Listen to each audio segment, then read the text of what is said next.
Do you want to escape the friend zone? Then you need Tactical Soap, pheromone-infused soap for men, proud channel sponsor at 21 Studios. I'm Anthony Dream Johnson, and I approve this soap. Order now at the link below. Use coupon code 21C for 10% off now. What I'm going to talk about next is going to sound really kind of tinfoil hatty. It's hard not to. But what I see is a gestalt of men. Do you know what a gestalt is? It's a gathering. It's putting together. It's a whole that is made up of parts that are less apart than they are in the whole. And I think what we're seeing right now on a larger stage is the gestalt masculine is at war or going to war with the gestalt feminine.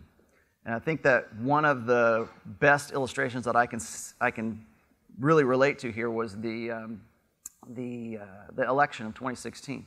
We had Trump and we had Hillary.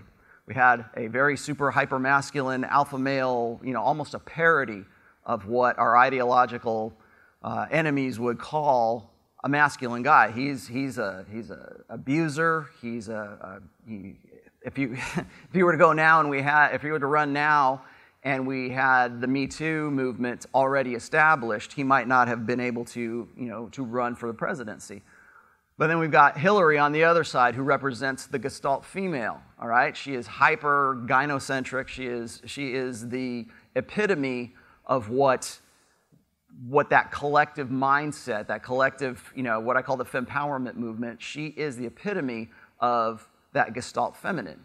And I think right now what we're seeing in this day and age is we're looking at what's going to become a gender war.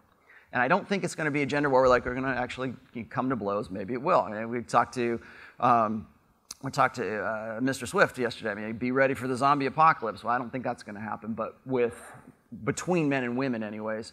But there's going to be a division. There's going to be a dividing line between what side you're going to be on ideologically and what are the women who are going to be on that side and what are the women who are going to be on this side. And I think right now we're seeing what I would call a gender cold war. And it's a war of words right now. And it's a war of ideas right now.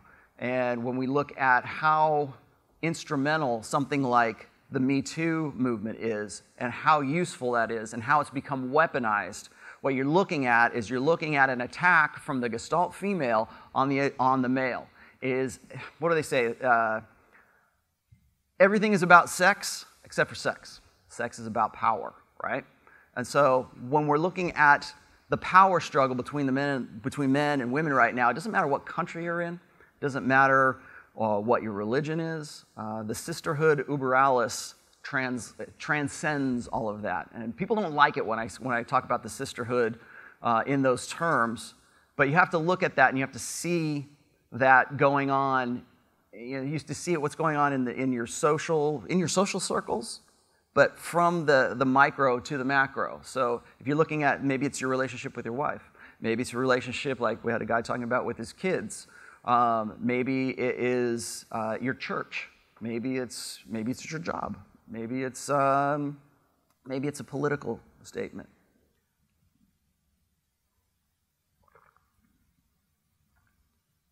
Okay, one of the things that we're gonna get into the